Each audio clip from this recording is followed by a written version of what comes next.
Good morning, first grade. Welcome back to Mr. Maracas Read Aloud.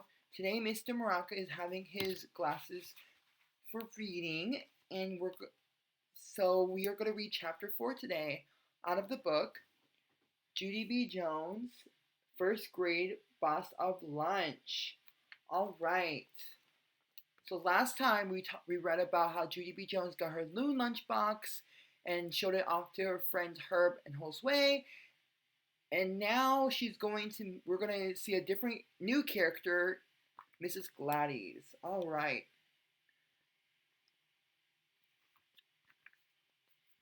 Chapter 4, Gladys.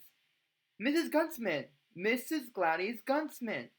Where are you? I hollered. It's me. It's Judie B. Jones. I looked all around me. There was a long counter with children pushing trays. Did anybody see Mrs. Guntsman? I asked the children. Does anyone know her? My friend says she's right here in this kitchen, but I didn't even see her. I hollered her name even louder. Mrs. Guntsman! Mrs. Gladys Guntsman! Then all of a sudden, a lady came hurrying around the corner. And good news, it was her. It was Gladys Guntsman. I ran and hugged her very tight. Mrs. Guntsman, I'm so glad to see you, I said. Mrs. Guntsman hugged me back.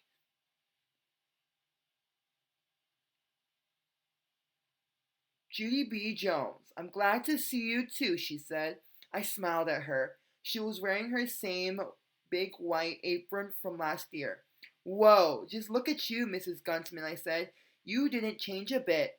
I patted her apron. You didn't even change your clothes, apparently, I said. Mrs. Guntsman laughed. She was wearing plastic mitts on her hands. Plus, also, she was wearing a hairnet. Hey, I remember those things from last year, I said. You told me that you wear plastic mitts and a hairnet whenever you touch food, remember? You said that was called good hygiene, because mitts and long hair protect our food from dirty germs and hairs. Mrs. Guntsman made a face.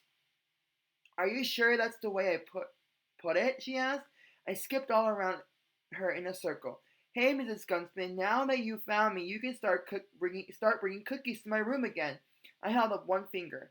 I'm in room 1 this year, I said. Room 1 comes earlier in the alphabet than room 9. And so that means that you know where I am. When can you bring the cookies, Gladys? Mrs. Guntsman did a chuckle.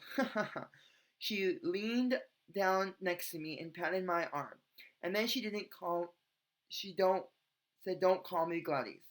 After that, Mrs. Guntsman explained all about snacks. She said that first graders don't get snacks like kindergartens do. On account of first graders get cookies with their school lunches.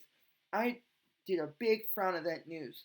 Yeah, only what about the children who brings their lunches, Mrs. Guntsman? What about our cookies, huh? 'Cause today everybody got a cookie except for me and Sheldon. Mrs. Guntsman didn't answer my question. Instead, she raised her hand and looked behind me. That's when I heard my teacher's voice. Judy B. Jones? He said, kind of loudish. Exactly what do you think you're doing? I spun around. Mr. Scary's eyes looked annoyed at me. Why did you get up from the table, Judy B? He asked. What's the story here? Everybody was staring. I did a big gulp. Then I squeezed my eyes real tight and tried to think of a story here. Well, let's see. I said, first I was eating and my brought lunch, and everybody else was eating their bought lunch, and that's how I was the first one finished. And then I was just sitting there, and I sputtered Herb's sugar cookie, and I really, really wanted that thing. And good news, Herb shared. And so that's when that delicious cookie reminded me about Mrs. Guntsman. And what do you know? Herb and Josue said she was right here in the exact kitchen. So I jumped from the table and ran in to say, hello, I said. After that, I looked up at Mrs. Guntsman, kind of nervous, and I waved my fingers. Hello, I said in a soft voice. Hello, she said back. Mrs. Scary shook his head. No, I'm sorry, Judy B. I know Mrs. Guntsman enjoyed seeing you, but you can't just get up from the table and run wherever you please during lunch, he said. Mrs. Guntsman nodded. Mr. Scary is right, Judy B., she said. I'm very happy to see you, but you have to learn to follow school rules. I did a big sigh. Yeah, only I really, really wanted to find you, Mrs. Guntsman, I said, because I missed you very much. Mrs. Guntsman tapped her chin. She said, well, maybe I have an idea. Maybe if you promise to follow the rules, you can come back tomorrow and help me in the kitchen. Would you like that? Do you think? My eyes got wide at her. Are you kidding, Mrs. Guntsman? I said. Is this some kind of joke? She smiled again. Nope, she said. It's no joke. We let children help us in the kitchen quite often. If it's okay with your teacher, I'll give you a permission slip to take home to your parents. I pulled up on Mr. Scary's arm. Please, it's okay. Okay? Please, please, please, I begged. Mr. Scary didn't answer right away. Instead, he ran his fingers through his hair, and he thought and thought.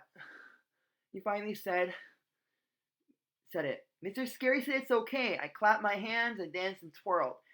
I can do it, Mrs. Guntsman, I said. I can come and help you in the kitchen.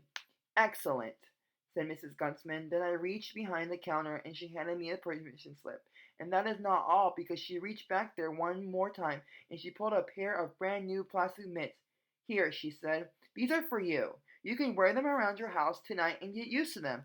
I did a big gasp at those beautiful, wonderful things. Thank you, Mrs. Guntsman. Thank you, I said. I've always wanted some thingamajigs. After that, I put them on my hands, very thrilled. Then I waved goodbye to Mrs. Guntsman. See you, I said. See you tomorrow. Then I walked back to my lunch table with Mr. Scary and I followed the rules for the rest of the day. All right, that was chapter 4. Now, Judy B. Jones has a new job working in the lunchroom cafeteria with Mrs. Guntsman. Let's see what happens when she starts a new day in the kitchen.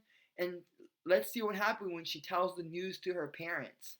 All right, chapter 5 tomorrow. See you tomorrow.